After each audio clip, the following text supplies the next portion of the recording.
So most of the time, when you have a pretty crap session, it doesn't go the way you wanted it to, you don't hit your splits, you don't feel good, we often blame fitness. Fitness is the first thing that you sort of point towards. I mustn't be fit enough. Or you think you've overtrained a bit. And I'm not sure that that's the case.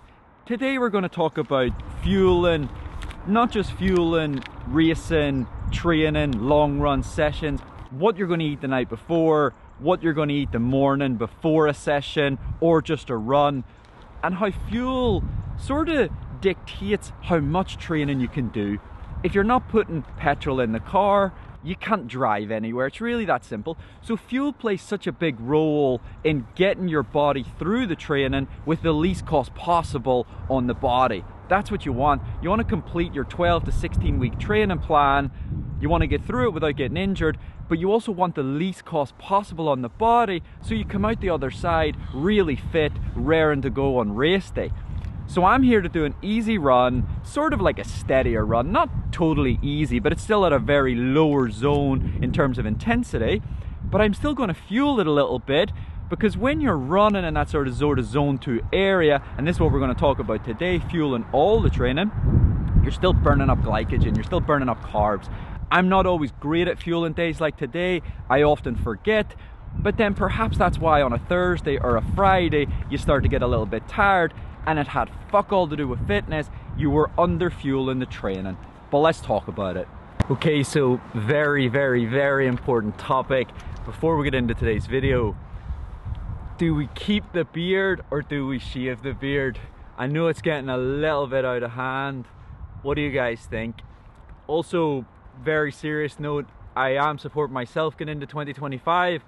So if I could ask anything from you, apart from voting on the beard, like, subscribe, comment below, do all those lovely things. I do really appreciate it. You don't sort of understand how much that helps grow the channel and then feeds back into making hopefully really great content. If you could also have a look on 262clo.com, you'll find the tights that I'm wearing here today. There's half tights with zip pockets, 2 zip pockets. You can fit anything from 4 to 6 gels per pocket. I also fit 20 gels in these long tights that I'm wearing today. Absolutely phenomenal. You can check that out. But let's jump back to the video. So obviously that was staged. My camera wasn't propped up this whole time. I didn't just finish the run. But I am happy with today's run. You know, that's a good morning.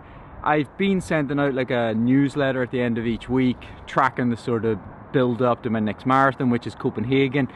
And basically what's been missing is gym. Most importantly, gym is super, super important, but just steadier runs like I did today. So I'm happy with today because, you know, my sort of like work-life balance is getting a bit better. I've started to get some help with the running clothing 262, but what it has led to is now instead of justifying going out for an easy 4 or 5 mile jog, you know, twice a day, now I have to work a bit. Now I have to get stuck into a couple more steadier days. So, you know, I'm happy with today. But we're here to talk about fuel. 50 grams of carbs I took on board today in the form of gels. But now I'll go home and we'll wrap this up. A good nutrition plan will help support good training. If you're eating crap or you're not eating enough or you're eating at the wrong sort of times, you can end up getting a bit depleted. Being depleted, i.e. no carbohydrates ready for the muscles, you end up running on tired legs, doesn't lead to very good training, can lead to injury, can lead to overtraining, can lead to fatigue, can go as far to leading to poor bone health, really bad injuries. I'm not about to go into those topics. It's not for me to touch.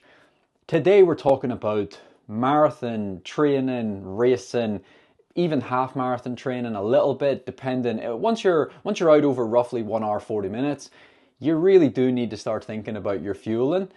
If you're running 5K, 10K, you need to think about your fueling during the week, not so much on race day. But all the information about training during the week is going to apply to what you're doing, because you're asking your body to run at intensities and efforts that require fuel. No matter what intensity you're running at, whether it's zone 1 or zone 5 or zone 7, I think I made up in a previous video, that exists.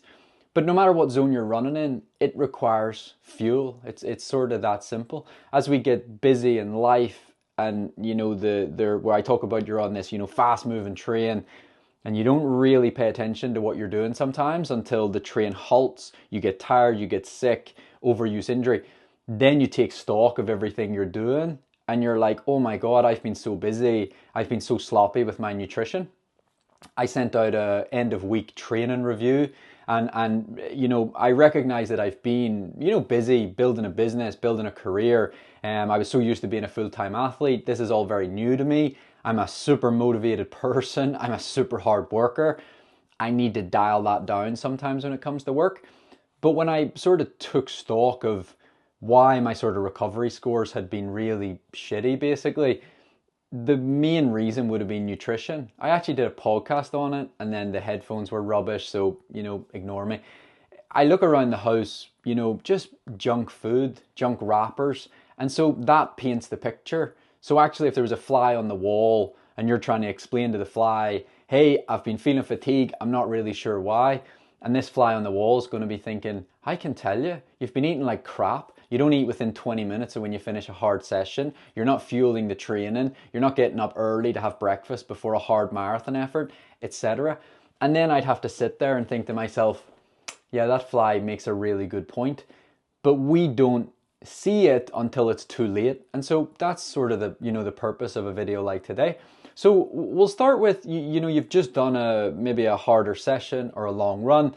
And in doing so, you've sort of brought your, you know, your carbohydrate stores down quite a bit. And so now what you're trying to do is eat enough carbohydrates and enough protein to help the recovery process from the training that you've just done, but then also to encourage regenerating your storage of glycogen that can sit in your body. In other words, you're going to refill your sort of like fuel tank.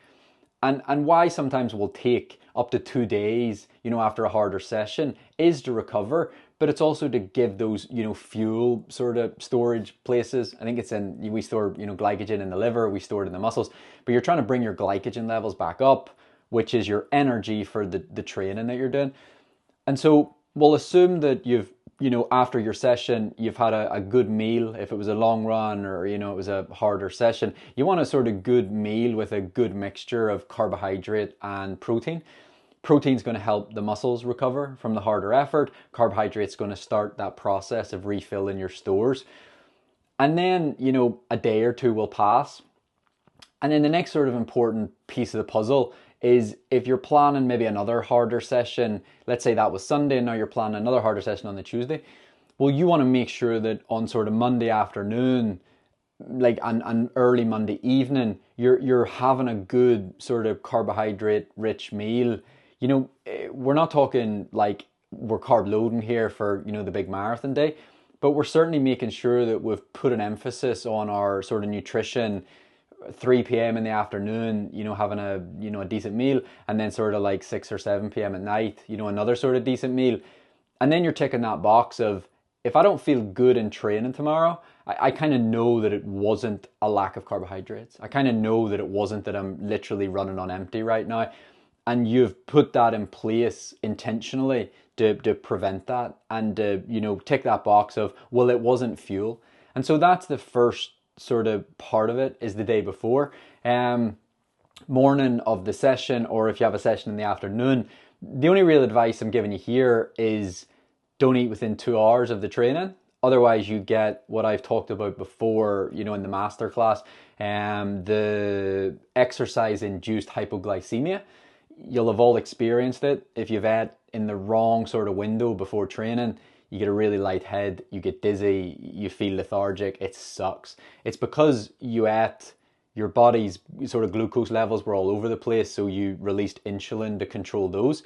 And then if you sort of start exercise at the wrong moment, your insulin just goes down and down and down and down and down, or your insulin goes up and up and up, your glucose goes down and down and down, and you feel heavy, lethargic, lightheaded because your glucose is dumping like quickly, and it sort of sucks. So 2 hours before, eat something that makes sense to you, that, you know, you'll be able to handle, you'll be able to stomach it, and it'll sort of digest in those 2 hours. If you can't get up 2 hours before, then have nothing, and I mean zero, until you get to like probably like 5-10 minutes before. And then the advice would be to like nibble on like a carbohydrate gel. So I worked with the team at Super Sapiens. They used to do the glucose tracking, part of Abbott, part of Eloise Kipchoge. You know, when he was wearing the glucose monitors, people would have seen. And we were told to just nibble. So let's say you're going to have, you know, 50 grams of carbohydrates, you know, per hour of whatever your training session is that day. If it's just a sort of medium intense training session, you try to nibble on that from 10 minutes before the entire duration then of the training. So if the training is 2 hours, that might be like 110 grams total of carbohydrates, but you're trying to take it in small steps rather than like just 25-gram gel down my throat, in it goes. If you do it all in one go, what typically happens is the body thinks, I don't need all this right now. So it releases the insulin. And once you release the insulin, your glucose will just start to dive down, and you don't want that. So you want to sort of take little bits of the gel, little tiny, tiny bits. And that's the best way to do it. And so then every sort of like 10 minutes, you might try to take on board like 8 to 10 grams of, you know, carbs. And if you have a 20-gram gel or a 25-gram gel, you just sort of work out how much that would be. Most people are going to fall into that bracket because of work, you know, because of life. You don't always have, you know, 2 hours of 5 a.m. to 7 a.m. to get up, to have breakfast at 5 a.m. If you have breakfast at 6:30 a.m. and you're out the door at 7 training, you're probably going to feel lethargic. You're probably going to feel like shit because you sort of mess with those glucose levels. So try that other way of doing it. Then it sort of comes to like you've done we'll not go into session just yet, but you've done the training.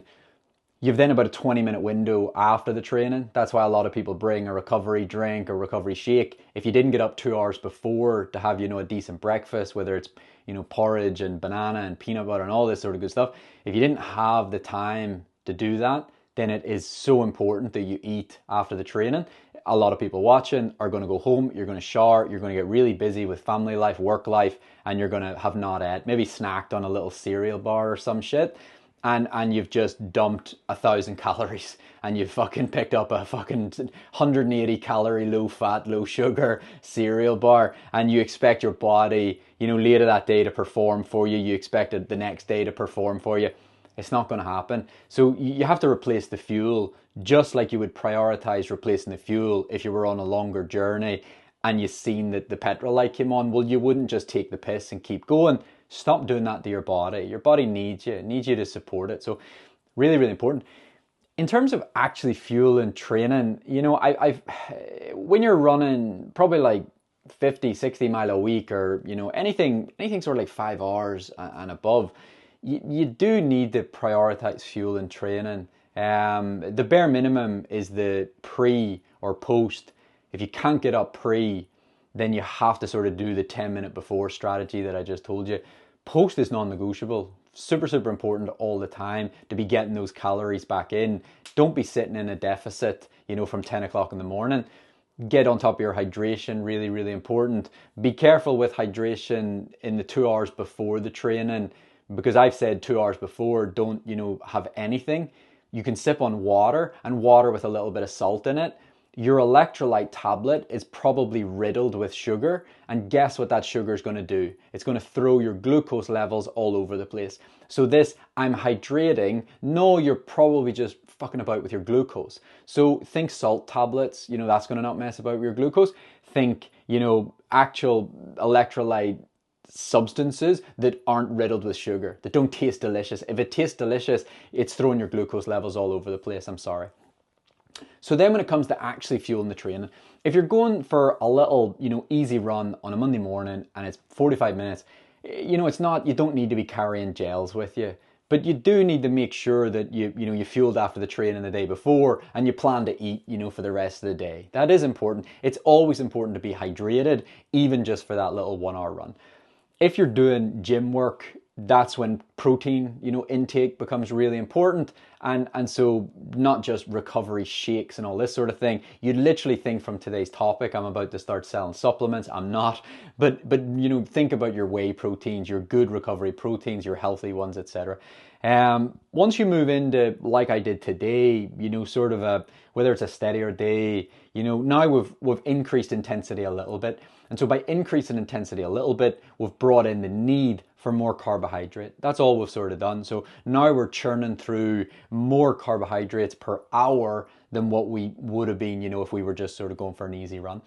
And that's why I would fuel the likes of today, but I would fuel the likes of today, or I should fuel the likes of today, I often forget, but I would fuel the likes of today because I'm looking for a physiology sort of movement today. I'm looking to shift the physiology.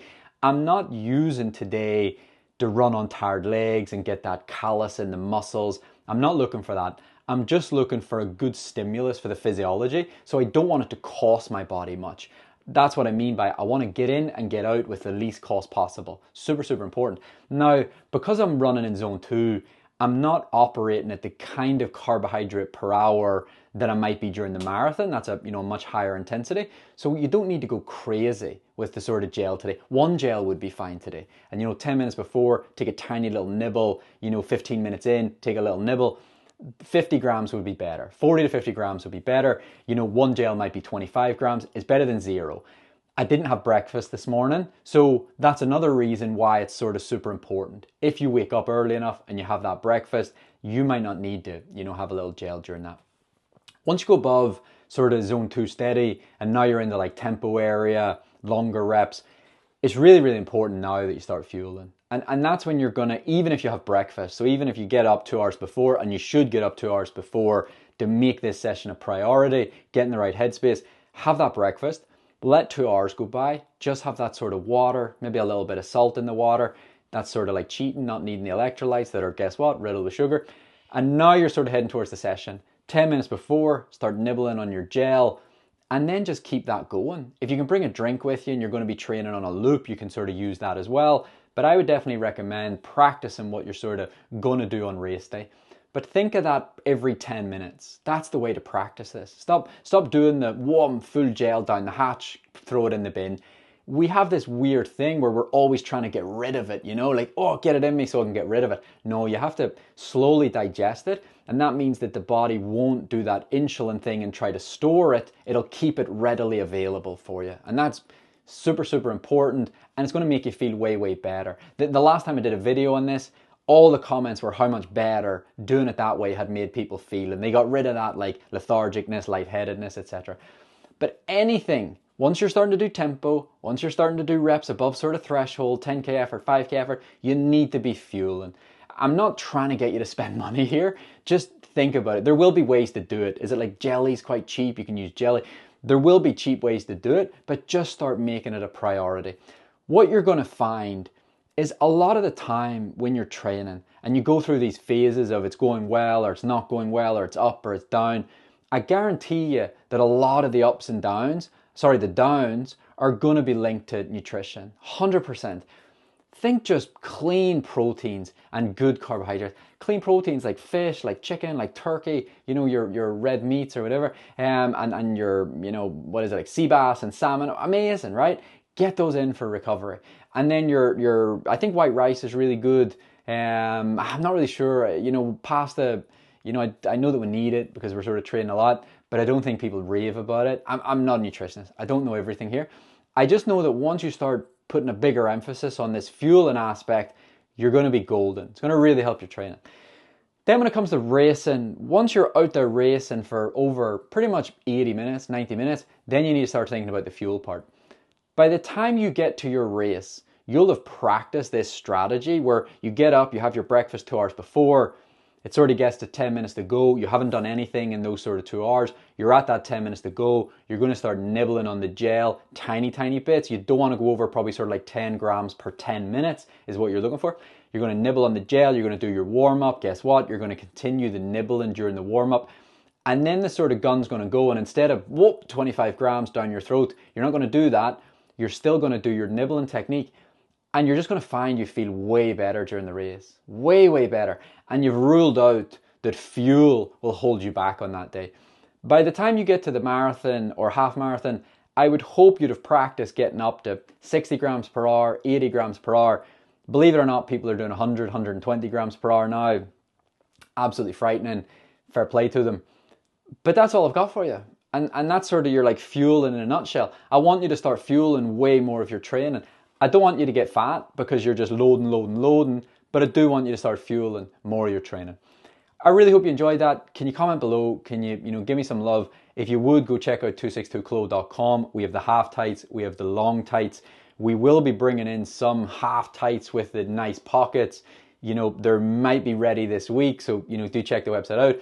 The current half tights have 2 beautiful zip pockets. The reviews have been absolutely outstanding.